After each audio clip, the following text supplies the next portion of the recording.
Why is the world more narcissistic?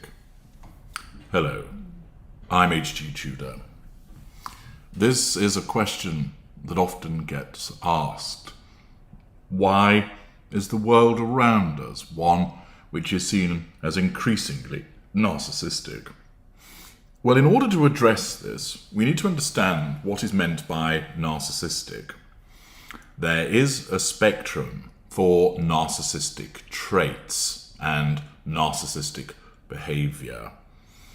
There are individuals who are not narcissists who exhibit narcissistic traits because everybody has them. Traits such as anger, envy, jealousy, argumentativeness, showcasing, vanity, for example. However, those traits are enshrined within empathic traits so that the narcissistic traits function in a healthy way. An example of this, for instance, is to take the narcissistic traits of pride and vanity. They are enshrined in emotional empathy with a particular individual. They're enshrined in the empathic traits of compassion, caring, decency, and honesty. So, for example, that individual goes to the gym so that they maintain a good figure, but they do so without causing a detriment to anybody else. They buy nice clothing, but they don't steal those clothes. They buy the usual potions and lotions and fragrances, but they do so using money which is available, rather than, for instance, taking money out of the household budget, which leaves other members of the household short of things. Accordingly, their desire to look good in terms of physical presentation, clothing, fragrances, using makeup, lotions, moisturizers, etc., is kept within a healthy boundary as a consequence of their empathic traits. Thus, the narcissistic traits of pride and vanity are kept under control, if you will. Narcissists have narcissistic traits, but at a level where they demonstrate narcissism, i.e., narcissistic personality disorder. The empathic traits are absent. Using the earlier example of somebody who takes pride in their appearance, the narcissist would go down to the gym to make sure that they look good, and they would do so without due consideration how that impacted upon other people. So, for instance, they might miss their child's Christmas play. They may not turn up for the sporting events that their children engage in because their attendance at the gym is more important to them. It might be the case that they overspend with regard to the household budget on clothing, or perhaps steal makeup. Again, that is done without any due regard for the impact upon other people in the pursuit of the grandiose image of being beautiful. The individual may embark upon a particular diet and insist that everybody in their household follows it, even though they don't want to. They've not been consulted on it, and it makes them miserable. Accordingly, the narcissist has those narcissistic traits, just like a non-narcissist, but there's no empathic traits to keep them in check. Both narcissists and non-narcissists behave in a narcissistic way. They engage in narcissistic behavior.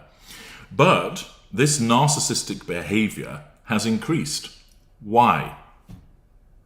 Well, let's look at the narcissist, first of all, with regard to their impact upon narcissistic behavior, namely, acting in a way without emotional empathy for other people, driven by those narcissistic traits.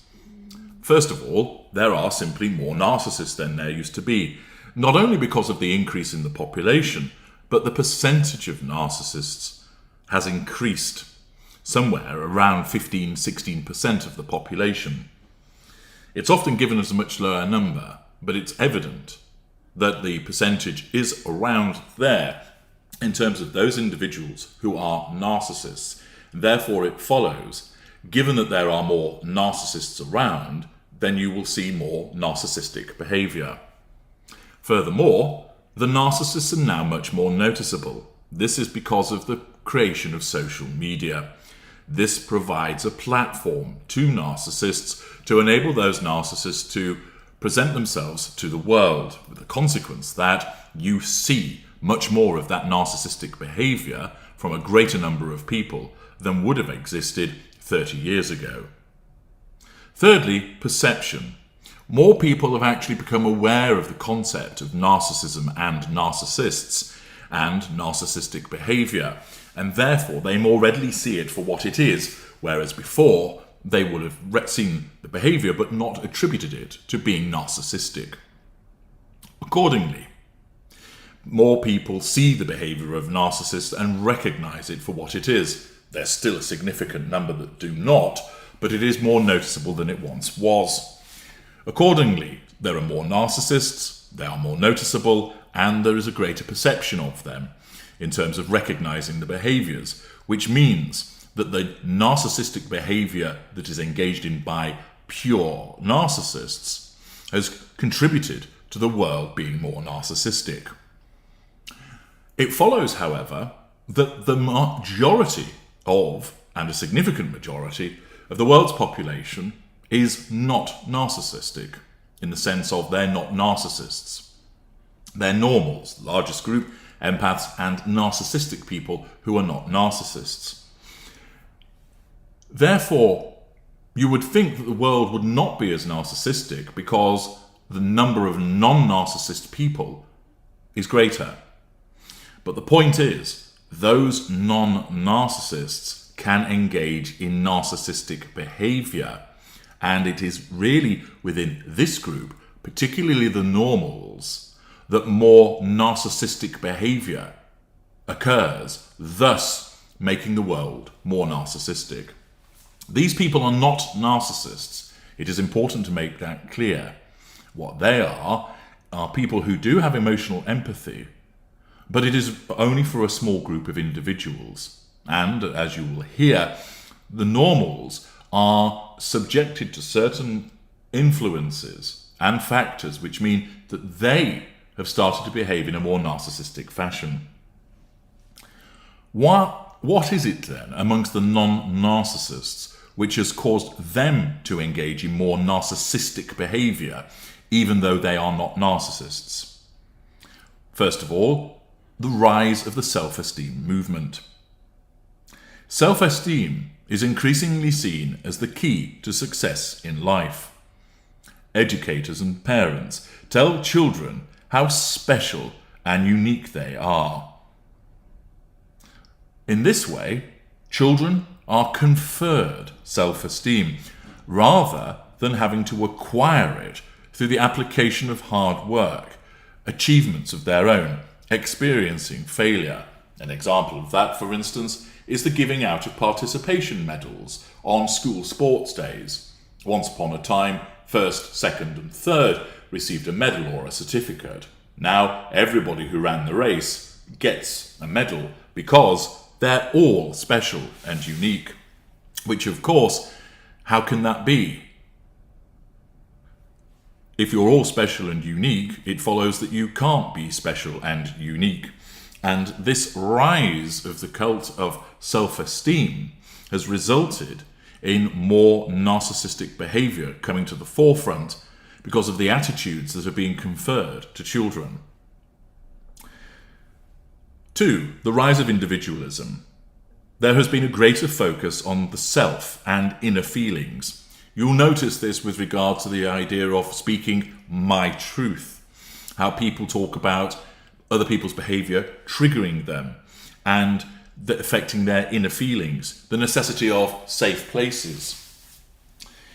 This rise of individualism means that rather than think about the collective good, namely, how will my behavior impact on other people and what should I do to make a better community, it's more about I have certain needs which must be met and you ought to recognize that, and you either must do something in support of that or ensure that you don't do something against it.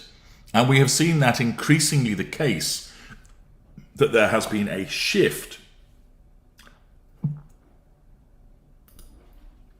away from the collective and instead to the individual. And therefore the onus on the individual means that there is an increase in narcissistic behavior. Thirdly, there has been a decline in social norms. Quite simply, certain people just do not know how to behave. I'll give you an example of that.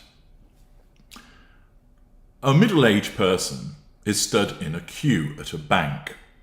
They're a normal. That means that they have emotional empathy for a small group of people around them. Their children, their parents if they're still alive, their siblings, some friends, some neighbours, some colleagues. But not for the people that are stood with them in the queue. They don't know them. Therefore, their emotional empathy isn't activated in relation to them.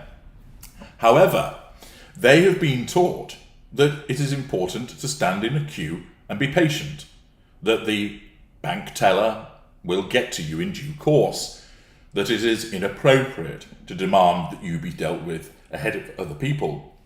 This is a learned behaviour, and therefore, in the absence of emotional empathy governing the behaviour, the fact is this person has been taught a particular way of behaving, therefore they act in that way by recognising boundaries and exhibiting patience. It has been the case, not all naturally, but some younger people simply do not know how to behave. They're also a normal, so they have emotional empathy, but when they are stood in the queue, they don't have the same convention that has governed their behaviour. The social norm of exhibiting patience, waiting your turn, and not demanding to be seen first doesn't exist with this individual. And therefore, as a combination of not having emotional empathy for the other people in the queue, and quite simply, not having the social norm of queuing etiquette available to them, because they've never learned it, they demand to be dealt with first. They push in. They try and suggest that their needs are more important than other people around them. And therefore, this decline in social norms has fueled the individualism, and with it, the increase in narcissistic behaviour, exhibiting this selfishness. 4. Social media. Where the narcissist leads, the non-narcissists follow. An example of that is the selfie culture. As I have explained to you previously, once upon a time, when you went somewhere, you took your camera and you took pictures of the various sites, and you might ask somebody, would you take a picture of me and my wife, please, stood in front of the Eiffel Tower? What you didn't do was ask somebody to take a picture of you, or you and your wife, every single time. It was impractical to an extent. You didn't want to impinge on other people's time. However, with the rise of the camera phone, meaning that with an outstretched arm, or more recently the selfie stick, people could take pictures of themselves. Who would that benefit the most? The narcissist. The narcissist wants to demonstrate to the world, look, here I am in front of the Leaning Tower of Pisa. Here I am in front of the Opera House in Sydney. Here I am in front of the Empire State Building in New York, and so on and so forth. Whereas once upon a time you would see the relevant landmark or view, now you have the gurning face or the trout pout of a narcissist, plonking themselves centre of the photo, so that they can then either show that off as a picture of itself, or more usually, spread it like mug across social media.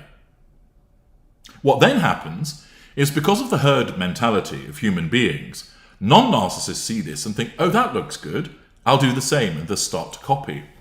And therefore the self-indulgent, self-absorbed selfie culture, which was started by narcissists, bleeds into the normals, the empaths and the narcissistic individuals, and is seen as a normal behaviour. But it's narcissistic behaviour, but it's been adopted by the non-narcissists, thus increasing the number of people engaging in this narcissistic behaviour. 5.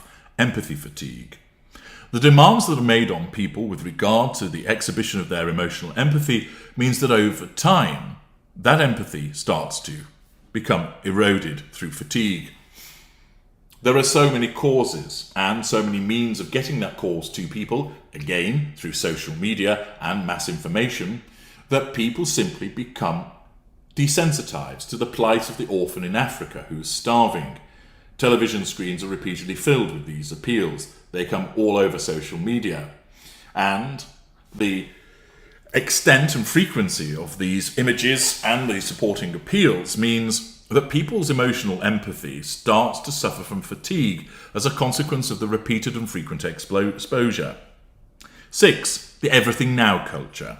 As a consequence of certain advances, you can get food far faster than you once could by way of fast food outlets. You want to watch a television program, you can watch all 10 episodes back to back rather than waiting 10 weeks as it used to be the case.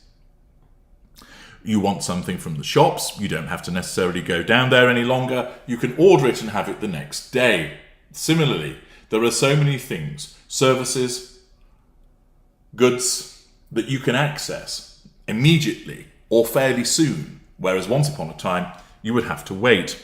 Similarly, the rising availability of credit has enabled people to lay their hands on cars, expensive goods straight away, rather than saving up and waiting for them.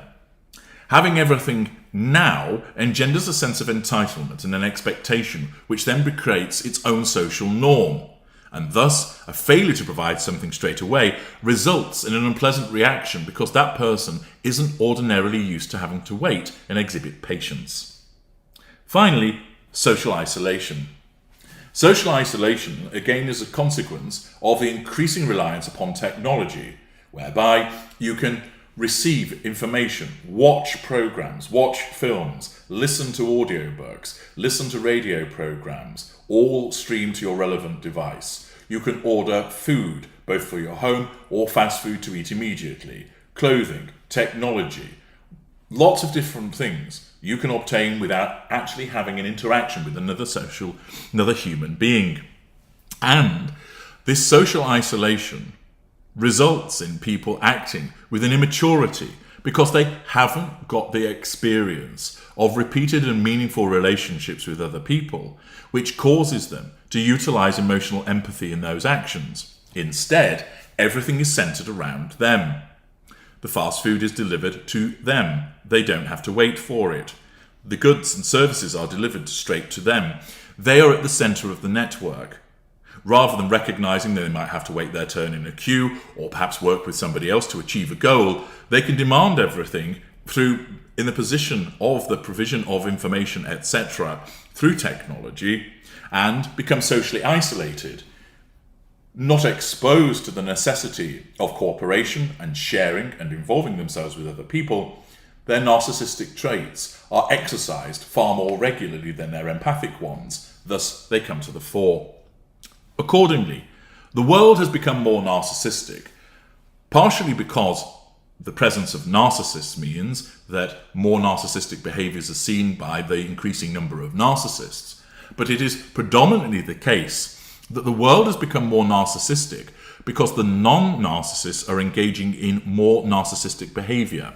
They're not becoming narcissists. They are not acting as a fully fledged narcissist, but what they are doing is acting with more narcissistic traits than they ordinarily would, for the reasons that I have explained. I'm H.G. Tudor. Thank you for listening.